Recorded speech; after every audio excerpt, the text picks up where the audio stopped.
Assalamualaikum warahmatullahi wabarakatuh. A'udzu billahi minasy syaithanir rajim. Bismillahirrahmanirrahim. Alhamdulillah wassalatu wassalamu ala nabiyyina Muhammadin wa ala alihi wa ashabihi ajma'in, amma ba'du. Sahabat muslim dimanapun berada, mari kita mencoba menyimak tulisan video berikut ini.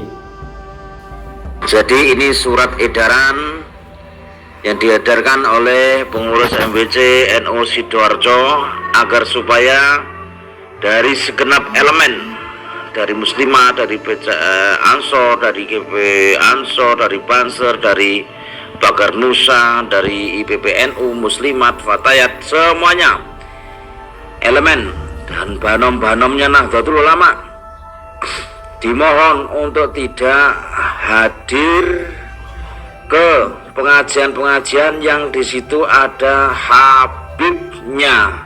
Nah, ini surat edaran yang diedarkan oleh MWC NU Sidoarjo. Apakah MWC NU yang lain juga akan mengikutinya? Mari kita lihat saja nanti.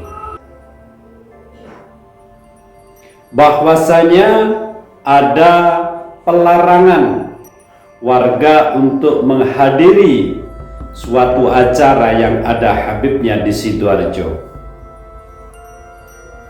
Sahabat muslim dimanapun berada, ini merupakan suatu tindakan yang tepat. Kenapa demikian?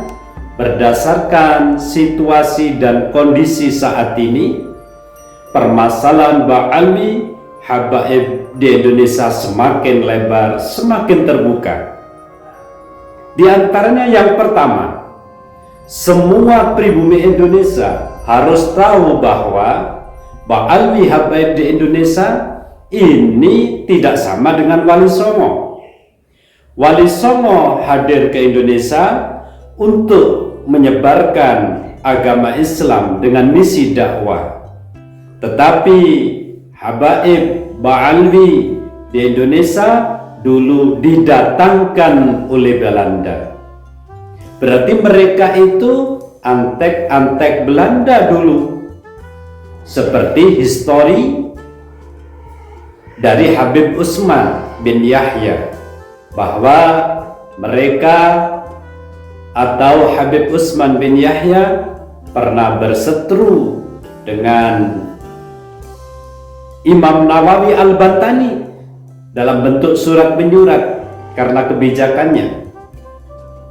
Juga pernah berseteru dengan Syekh Abdul Karim Al-Bantani. Ini contoh bahwa memang Ba'alwi Habaib Indonesia didatangkan oleh Belanda untuk meredakan perlawanan dari ulama-ulama Indonesia kepada kolonial Belanda waktu itu.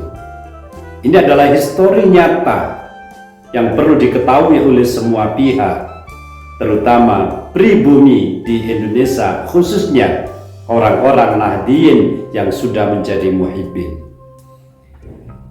Karena mereka ini orang-orang Belanda, ya memang harus dijauhi supaya apa? Tidak mempengaruhi persatuan dan kesatuan kita sebagai pribumi Indonesia, sehingga kita tidak mudah diadu domba oleh mereka. Itu adalah fakta. Seperti peristiwa pengeroyokan Kiai NU di Kerawang. Ini contoh hasil dari propaganda, mempengaruhi orang-orang pribumi, menghasut agar menyerang JNU. Bukankah ini tindakan yang biadab?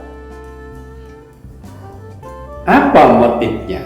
Karena semua masalah harus kita selesaikan dengan hukum, bukan dengan hukum rimba, main hakim sendiri.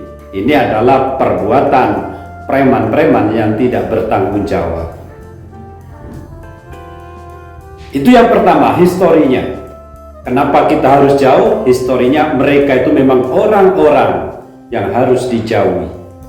Maaf ya, walaupun tidak semuanya semacam itu. Yang kedua, kenapa Ba'alwi Habaib Indonesia harus dijauhi? Karena keilmuannya. Kalau keilmuan para habaib, maaf, dibanding orang-orang pribumi, insya Allah orang-orang pribumi tidak kalah. Insya Allah orang-orang pribumi tidak kalah. Seperti yang paling hebat dari kalangan habaib, mohon maaf, Habib Lutfi misalnya.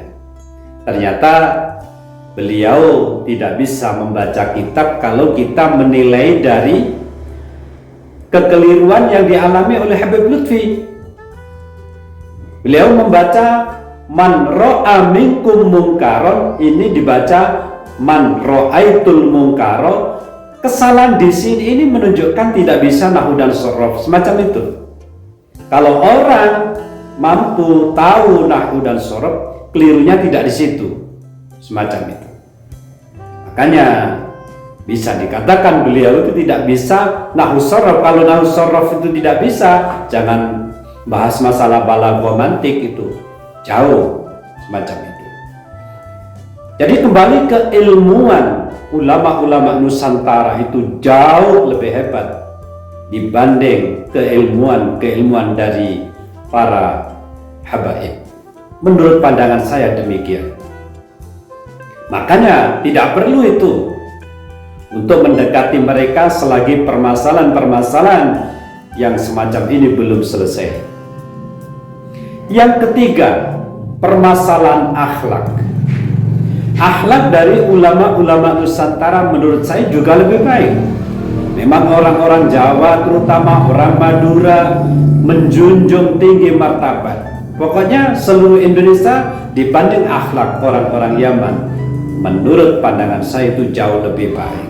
Bahkan imam mereka dari kalangan habaib seperti Habib Rizik Syihab, menurut saya akhlaknya sih kurang benar, semacam itu ya, mohon maaf menurut saya. Ya mungkin saja menurut pandangan beliau saya ini jauh lebih buruk dibanding beliau Habib Rizik Syihab. Meskipun saya juga mengakui itu. Yang ketiga, permasalahan akhlak yang perlu dipertimbangkan sehingga kita perlu menjauh dari habaib Ba'alwi, terutama di saat-saat genting seperti saat ini. Yang keempat yaitu kita perlu jauh itu karena apa? Mengingat peristiwa-peristiwa besar yang terjadi di bangsa Indonesia tidak luput dari tangan-tangan habaib. Seperti contoh yang dulu-dulu misalnya peristiwa PKI, Al-Aidid, Fakhrul Barokba, Musa Madiun, pengebom Candi Borobudur, dan habaib yang pernah ada di Aceh itu juga mengingkari, mengkhianati rakyat Aceh. Itu adalah rentetan peristiwa-peristiwa yang berhubungan dengan habaib, termasuk Muslim Cyber Amri. Itu adalah kejahatan yang ada keterlibatan habib di dalamnya. Lah mereka ini pendatang, kenapa sedemikian besar berbuat kejahatan di tanah air Indonesia? Maka pantaslah kalau kita menjauhi mereka semua. Dan juga yang terjadi saat ini tahun 2024 Agustus ini, kita banyak mendengar peristiwa di akhir-akhir tahun ini atau di awal tahun 2024. Permasalahan diawali misalnya seperti Habib Lutfi memalsukan makam, memba'alwikan makam,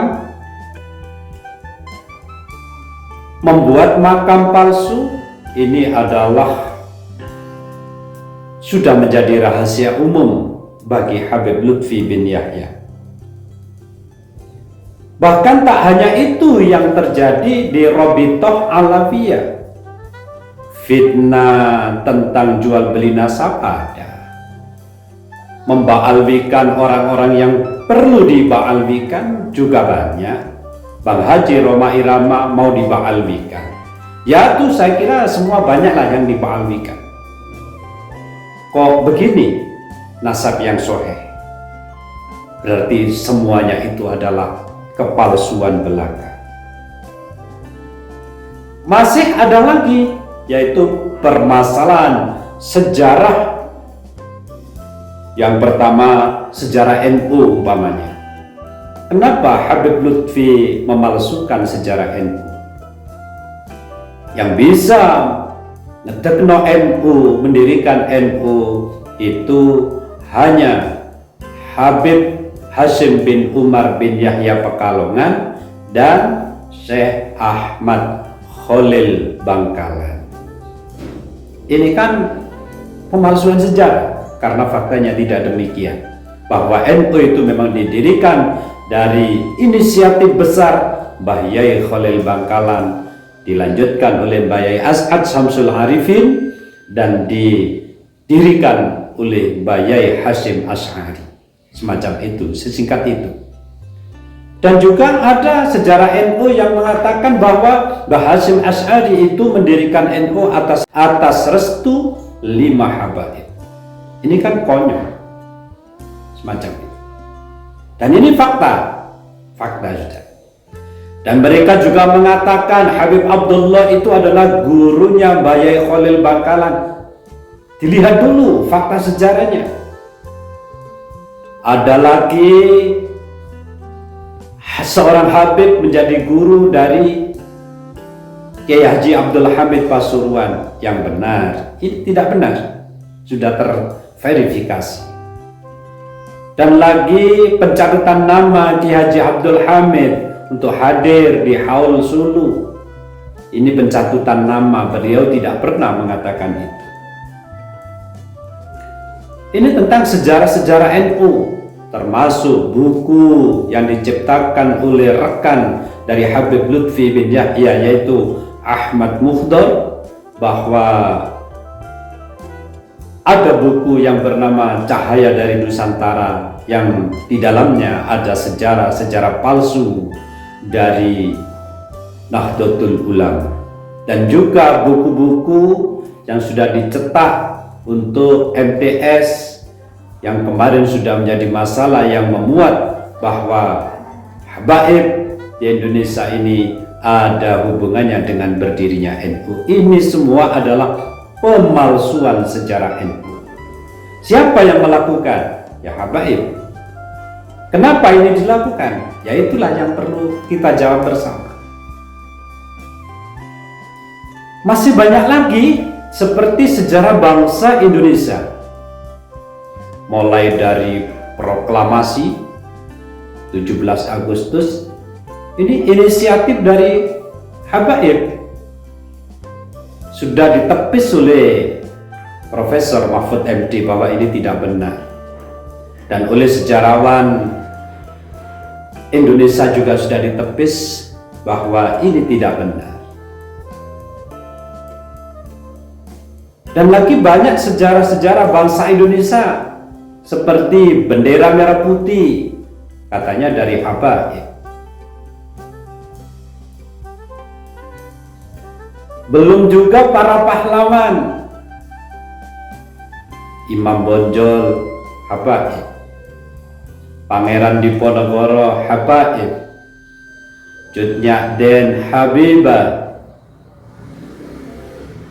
dan masih banyak lagi yang lainnya. Begitu semrawutnya permasalahan di bumi Indonesia ini terkait habaib, maka sepantasnya lah dulu tinggalkan mereka, karena manfaat dan mudaratnya itu lebih besar mudaratnya. Sebenarnya sih tidak masalah mengemban ilmu, mencari ilmu kepada habaib yang baik, tapi sedikit dari habaib yang berbuat buruk membuat habaib yang baik-baik menjadi buruk. Sebenarnya habaib yang baik dan yang buruk itu menurut pandangan saya lebih banyak yang baik. Tapi habaib yang tidak baik ini terlalu berlebihan kejahatannya, menjadi semua habaib itu kena imbasnya sehingga selalu dicurigai oleh khalayak masyarakat umum. Sahabat muslim dimanapun berada, semuanya ini adalah fakta yang terjadi. Maka dari itu tesis Ki Haji Imaduddin Usman sebagai pemecah dari seluruh permasalahan itu, benarkah mereka ini yang mengaku-ngaku keturunan dari Nabi besar Muhammad SAW itu asli? Perlu memang dikaji. Kok tidak sesuai dengan citra dan martabat seorang keturunan Nabi? Kok tidak sama itu? Mulai dari akhlak dan perbuatannya ini aneh. Maka perlu diteliti. Ternyata hasil kajian penelitian dari Ki Haji Imaduddin Usman Al-Bantani menyatakan bahwa habaib klan Ba'alwi di Indonesia secara pustaka kitab nasab benar-benar gagal menjadi keturunan Rasulullah SAW. Dan juga dengan teori filologi oleh Profesor Ahmad Manakhim, bahwasanya secara teori filologi habaib klan Ba'alwi di Indonesia juga putus nasab kepada Rasulullah SAW. Dan ditambah lagi dengan data yang lebih kuat, yaitu kajian ilmiah tes DNA. Secara tes DNA haplogrup dari Ba'alwi secara internasional itu adalah G, yaitu Yahudi Ashkenazi. Padahal para sayyid seluruh dunia internasional termasuk Indonesia, seperti contoh Sayyid Zulfikar, itu haplogrupnya adalah J1, menunjukkan itu adalah orang-orang bangsa Arab, berarti pantas menjadi keturunan dari Rasulullah SAW. Kenapa habaib tidak cocok menjadi keturunan Rasulullah? Sebab haplogrupnya yaitu G, Yahudi Ashkenazi. Ini adalah fakta, tidak perlu banyak diperdebatkan. Sahabat muslim dimanapun berada, siapapun leluhur kita itu sudah menjadi kepastian. Kalau para habaib leluhurnya itu menjadi orang-orang Yahudi, ya sudah, itu orang-orang Yahudi memang leluhurnya. Bagi yang punya leluhur Rasulullah seperti Sayyid Zulfikar dan yang lain, seperti Dzurriyyah Wali Songo, ya itu sudah menjadi bagiannya, tidak masalah. Saya orang biasa, ya sudah, orang biasa itu. Kita harus bangga dengan keturunan masing-masing, tapi tidak membanggakan leluhurnya. Karena apa? Ya akhlak pribadi dari kita ini yang perlu kita bina, yang perlu kita benahi. Jangan membanggakan datuk-datuk kita, sebab itu sudah dilarang oleh Allah. Di dalam Al-Quran sudah dijelaskan semacam itu, bahwa membanggakan keturunannya tapi dirinya jelek akhlaknya, ini adalah perbuatan jahiliyah. Sahabat muslim dimanapun berada, kalau ada seseorang mengklaim dirinya keturunan Rasulullah, terus ada orang lain tidak percaya, menurut saya tidak masalah tidak percaya. Ada orang tidak percaya bahwa habaib itu keturunan Rasulullah, tidak percaya, ya sudah, tidak ada masalah, untuk apa diributkan? Bukankah itu bukan suatu kewajiban kalau memang tidak percaya dan punya hujah? Kalau yang masih percaya, ya silahkan saja percaya. Tapi bagi orang-orang yang memahami tesis Ki Haji Imaduddin Usman Al-Bantani, wajib menyiarkan bahwa habaib Ba'alwi di Indonesia memang bukan keturunan Rasulullah SAW. Karena apa? Para habaib mengaku keturunan Rasulullah padahal bukan. Inilah yang perlu untuk dijelaskan, dipaparkan demi menjaga marwah Nabi besar Muhammad SAW. Sahabat muslim dimanapun berada, wallahul muwaffiq ila aqwamit thariq. Wassalamualaikum warahmatullahi wabarakatuh.